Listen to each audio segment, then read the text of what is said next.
Hello everybody and welcome back to another video on my channel. Today we are going to be talking about wedding planning and my tips specifically for you if you are planning a wedding anytime soon. Now I think you're probably wondering, what the heck are my credentials? Well, I planned my own wedding 3 times. Because things and stuff and life happened. No, the first time we planned it to have it very near our home, and it ended up that venue just wasn't going to work out for a multitude of reasons, so we ended up swapping venues to a different venue that I really loved. I ended up loving way much more is what I was going to say. Ooh, we're off to a good start.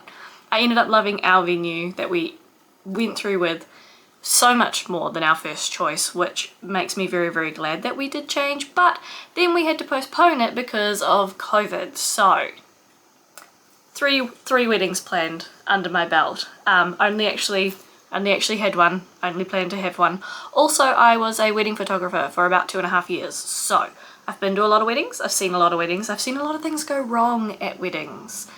And I figured that maybe for those of you who are planning one, you might need a little bit of advice. Now, I have a lot of advice and a lot to say and a lot of tips. Don't know how much of it's going to be actually helpful to anybody, but here we are, this is what we're doing. I advise you right now, this is probably going to be a long video, so grab yourself a snack, grab a drink, cuddle and get cozy. I'm going to jump right into chewing your ear off with everything that I have to say. The first thing is the thing that is so blatantly obvious, but everybody involved seems to forget. It is your day, no one else's. So the only person whose opinions, whose wants and needs, whose choices matters is yours and your partner's. So you're going to get, I have absolutely no doubt that this is going to happen. It happens at every single wedding. You're going to get people in your ear telling you that color choice is wrong. You need to invite this person. Why would you choose that date? Why don't you go for a different month or a different place? You really want to wear that dress? Fucketh them off. The only person who matters in this is you and your partner. You make sure you are happy. It is your day. You're paying for it. You're enjoying it. It's your memories. It's your celebration. Everybody else can bugger right the fuck off. Straight off the bat. That is the most important thing, and everybody is going to try and push your boundaries. It is so important that you stand your ground. Okay, apart from that, there are a lot of other things that I want to talk about. That is the most important one. Put it right at the start of the video. If that's all you care about, if that's all you needed to hear, bye, that's cool. You don't have to hear me rambling for the next probably like 30 minutes, I'm not going to lie to you. But next thing, everything goes up in price during wedding season. So if you're not specifically fussed for a certain date or a certain season or something like that, try and have your wedding outside of wedding season, because you're going to save yourself so much money just straight off the bat by not having it from between like November to February if you're in New Zealand. If you're in like America or something like that, I'm sure it's whenever your summer months are. That's when everybody has their weddings. Everything's gonna go, 200% up in price. So if you can get married in winter, in autumn, if that's gonna work for you, do that. That is going to help your budget tremendously. I'm gonna talk a little bit more about budgeting because I did my wedding on a budget. I am absolutely by no means rich in any kind of way, and we wanted our wedding to be very low-key, very us, not very extravagant, so we worked on a pretty tight budget. If you are on a budget like we were, there are a lot of things that you can do, little things and big things. I'm just going to mention some of the bigger things maybe that we chose to do and that I've seen done to help you out. The first one, and this was one of the ones that we did, was have a subsidized bar. So instead of paying the entire bar tab, just put an amount on there. Like we did $2,000 on our tab, but $1,000 was paid by myself, and I believe 1,000 or 500 was paid by my brothers and sisters and things like that, and I believe my partner's mother also put some money on the tab for us as well. So it was a joint effort. It was some of our wedding gifts, some people who love helping us out. We did a subsidized bar tab. So what we did was we paid X amount, and that meant that the drinks were able to be brought down to all the same price. We had a range of drinks and they were all $4. It didn't matter what you got, you were paying $4 per drink. So that's what a subsidised bar is. And then of course you can have things like bride and groom and bridal party will drink for free because you have that tab there and available. And obviously as a bride and a groom, or brides or grooms, you and your partner are not going to be walking around with a card or cash on you on your wedding day. So that's what we did. That's what I've seen a lot of people do. And I think it works really well because if you're going to pay your whole bar tab, that can easily, depending on, you know, how people drink, that could be easily 5, 8, 10 grand. The next one is food. Now we also did this. Mark and I are not big sit down fancy dinner people. We don't really like going out to dinner that much. I don't mind it. Mark's not really a fan. And the place that we did, their menu just didn't suit us. And you know what? That's absolutely okay. What I did was I put on the invitation so that everybody was aware that drinks and nibbles would be available, but that we would not be providing a full course meal. And what we did was we provided roving platters and like a candy bar and cakes, teas and coffees, all of that consistently. So as soon as our ceremony ended, all of that was available pretty much at all times, and we made sure that there was plenty for everyone to snack on. So if you're not the type of person who likes to do a big sit down dinner, if you can't find somewhere that provides food that you're actually going to enjoy and eat, don't worry about providing some big fancy meal just because you feel like it's what you have to do at a wedding. You know, like you don't have to go out and buy a lobster just because it's going to improve, you know, someone's dining experience that you don't give a shit about.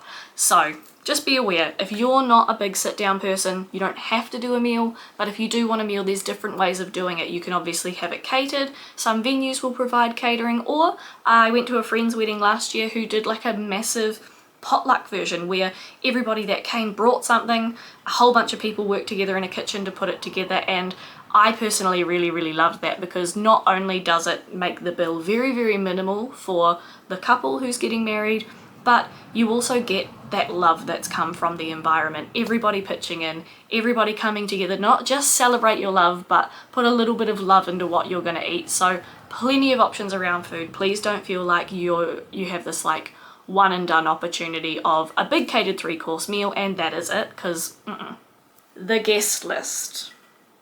This is one of the ones that people are going to push you on. You only need to invite people that you want to invite. People that you know, people that you see, people that you talk to often, people that you cherish and value and want to have there on your day to celebrate with you. Keep it small. Best way to keep your budget down at a wedding, keep your guest list small. We had people reaching out to us multiple times, many people saying, "Where's my invite? Can I come?" Unfortunately, no. We were planning to have a relatively small wedding anyway, and then obviously when COVID came in and put it off, we got married a year later and still had restrictions, so we had to keep our wedding to 80, including staff at the venue. So we needed to know exactly how many staff were going to be at the venue, and then we knew exactly how many guests were allowed to be there to stick to COVID restrictions. So best thing you can do if you are on a budget, make sure you have only who you love and cherish and people who support you and are going to share in your joy there. You don't need your mum's old neighbour that used to babysit you when you were 2 but you haven't seen since. You know, just, it's not worth it. Like, why? And my last one specifically for saving money would be cars. Now I know for some people this is a really big thing, you know, the bride or maybe both parties, I have seen both parties do it before, typically turn up in some like really flash, decked out vehicle. It can be a really big moment for people to see, oh, you know, they're arriving, it creates a grand entrance. But if you're not a car person, and depending on what kind of venue you have, this can be a massive expense that you can just avoid. So at our wedding, I did come in a car. It was owned by my father-in-law. I guess he's my father-in-law, yeah. So he drove me. It was really great because it was a car that he loved. I really love him, so we got to spend a few minutes together before I walked down the aisle to officially become his stepdaughter-in-law, whatever you want to put it. But where we were, absolutely nobody saw me get out of this car. So I'm very lucky that I didn't have to pay for it, because I know that hiring cars can cost $500, $1,000, $1,500 for potentially a 10-minute car ride, 5 photos and maybe 30 seconds of your guests seeing you get out of a vehicle, if your venue allows that. You might have a venue where they can't even see you getting out of the car, and then what's the point? It's just potentially a lot of money that you could save. So if you're into that, absolutely, I think it's worth it if it's going to be of value to you. But if you're like me, you don't really care about cars, you just want to get there and get the day started, definitely avoid it. Okay, we're moving away from saving money tips specifically. These are just more broad things that I've noticed or that I think would be really good. And personally, I think if you can afford it, you should get a videographer for your wedding. Now, Mark and I didn't. We could not afford it until the very last minute. I'm talking about 2 weeks before the wedding, and I tried to book one, but ultimately there was just not enough time to have it organized. Now, photos are great. 100% invest in a really, really good photographer. This is your day. You want those memories. Photos can be everything, but I wish more than almost anything, the only thing I would change about my wedding day is having a videographer present. That's the only thing. I think it adds just a whole nother level, because yes, you can get out your wedding album and you can pull up the photos and see the stills, but I don't think there's anything quite like seeing video of the moment, you know, what you were feeling, how your guests were feeling, the fun that was being had. You can't recreate that in your head as well as you can by just watching a video. So if you can afford it, or if it's available to you, 100% get a videographer. Oh, this is a good one. I like this one a lot. Make sure you have some debrief time between your ceremony and reception for you and your partner. So whether this is like directly after the ceremony before you go to photos, or after photos but before you go into the reception, take like 10 minutes, 15 minutes if you can, if you can squeeze it in. Make sure you've got like your MC or maid of honor, best man, someone that can prepare like a little plate of snacks for you and drinks, because you're gonna need it. Odds are you're going to have been so nervous the morning of your wedding that you probably haven't eaten and drunken enough for the day. So taking time after all of those nerves from the ceremony are gone, you're gonna figure out that you're really hungry and really thirsty and you just need a bit of a break. Plus, it's nice to have a few minutes where you and your new wedded partner, I keep going to say husband, but I'm trying to be very inclusive. So for me and my husband, it was really nice to just have 15 minutes to let it sink in that we're married now.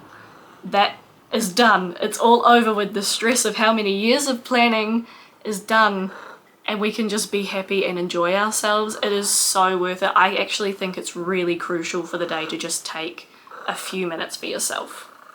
I have a cat.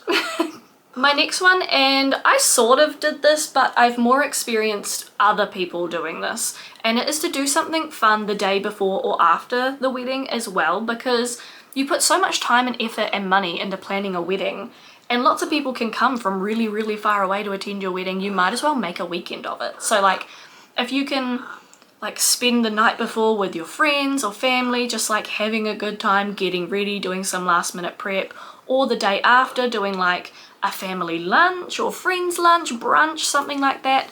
Just take the time, enjoy having the people there, and enjoy having all of like the focus being on you, because it doesn't really happen a lot when you become an adult, you know. It's not like your birthday doesn't become as big of an event or things like that. So it can be really nice just knowing that you have all these people in one place and they've come specifically because of how much they love you. So plan a little mini event or a little hangout or just something either side of the wedding if you're not immediately going on your honeymoon, because it's just nice. Stretch that time with your loved ones and enjoy them as much as they're here to enjoy you.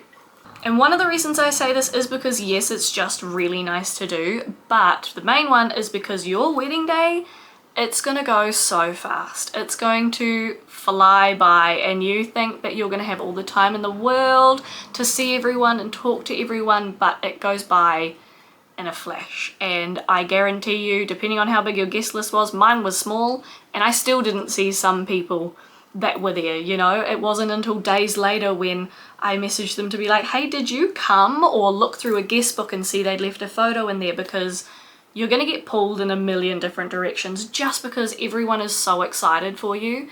And it might be to go and cut the cake, to do your first dance, to listen to speeches, or grandma wants to see you. You've caught up with your friends on the dance floor for 15 minutes. There's just so much going on for the entire day that you're probably not going to remember a lot of it. Alright, I'm just being honest.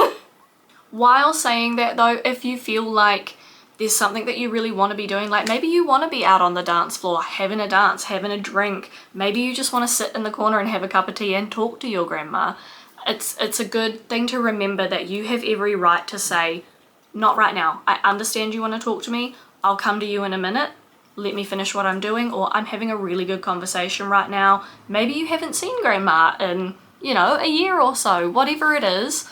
People are going to want to see you. Everybody's going to want to see you, and you can do your best, but you're never going to get to everybody, no matter how hard you try. So don't feel guilty and don't feel bad for saying, hey, I actually need a minute, or hey, I'm really enjoying myself right now, because this is your day. You've worked really hard to plan this day, and if you want to just get out on the dance floor and dance, you do that. No one's going to be mad at you, I promise, and if they are, go back to the start of the video. Fucketh them off. Okay, this one's for my like type A control freak people like me. Make sure you have really open communication with whoever is going to be coordinating your venue, whether that is like a proper wedding coordinator, whether it's like your MC or like an event organizer, something like that. Just make sure there's someone that you can chat to really openly. Make sure they understand everything you want, because it can get a little bit confusing, and if you turn up to walk down the aisle or get ready, you know, in those last few minutes before you do that and you see something out of place, it is going to upset you. So what I did, and what I think is really valuable, is I pre-made all of my table setups at home. I took pictures of them, I drew sketches of them as well, and then I sent all of that to our wedding planner who was going to be doing the setup at the venue, so that she knew exactly how I wanted these tables to look. Now, our decorations were very minimal because I'm just not that person, but it was really important to me that what I did have looked a certain way. So sending pictures, drawing pictures, even popping in the day before and setting up like an example table or something like that, it can be really helpful. Just make sure that you can talk to whoever it is and try your best to make sure everything is organized as early as possible as well. One of my favorite things we did at our wedding, and that I have seen pulled off at a lot of weddings, is having some sort of like memory book, Polaroids, like guest book that you can sign, a wishing well even, just so that your guests can leave you a bit of a message, whether it is like a wishing well and then you have a collection of cards that people have left for you, whether it's, we did Polaroids and a wishing well, so I have a bit of a mix of both, but like a Polaroid book where people can take Polaroids, stick it in, write a message, or even if it's just a guest book where they can leave you like a sweet little note.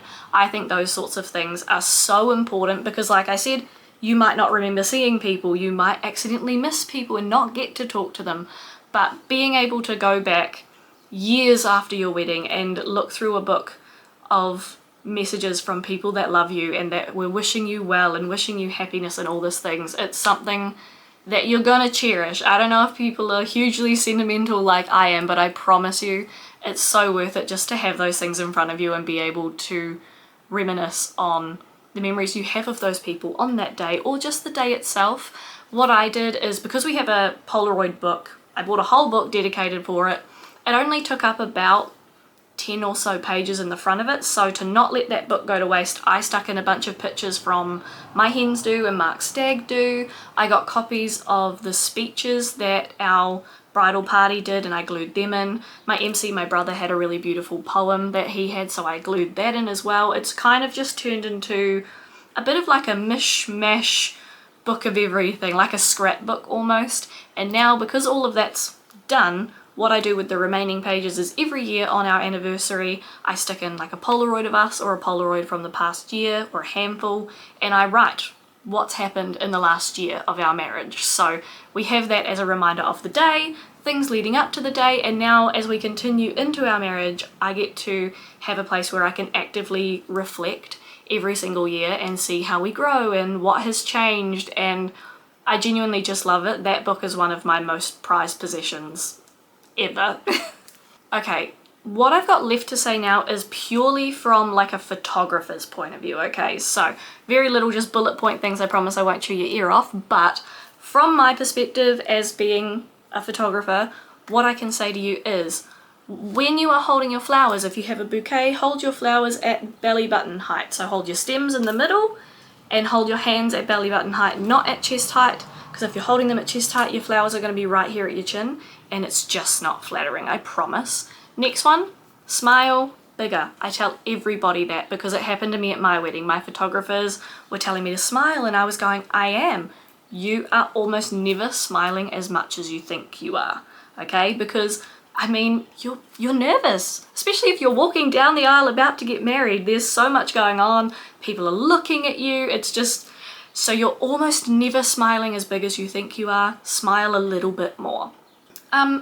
Have your maid of honor or MC, someone, have a list of your group photos, like your family photos that you want, friends photos, and help them coordinate with the photographer. So have them stand with your photographer, because odds are, if it's someone that you're really close with, they're going to know who these people are. Your photographer does not. So have them be like, okay, this is the bride's family, and then have someone able to help the photographer, because it's not the photographer's job to wrangle people, it's their job to take photos. So make sure you sort of have like an assistant almost ready when it comes to your big group photos.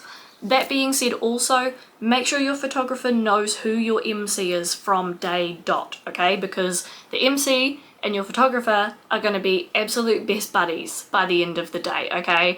Because when things need coordinating, the MC's the person who shouts at people. The photographer will need to know, you know, when's the first dance, when are the speeches, when's dinner, when all of this is happening, and you know who knows that?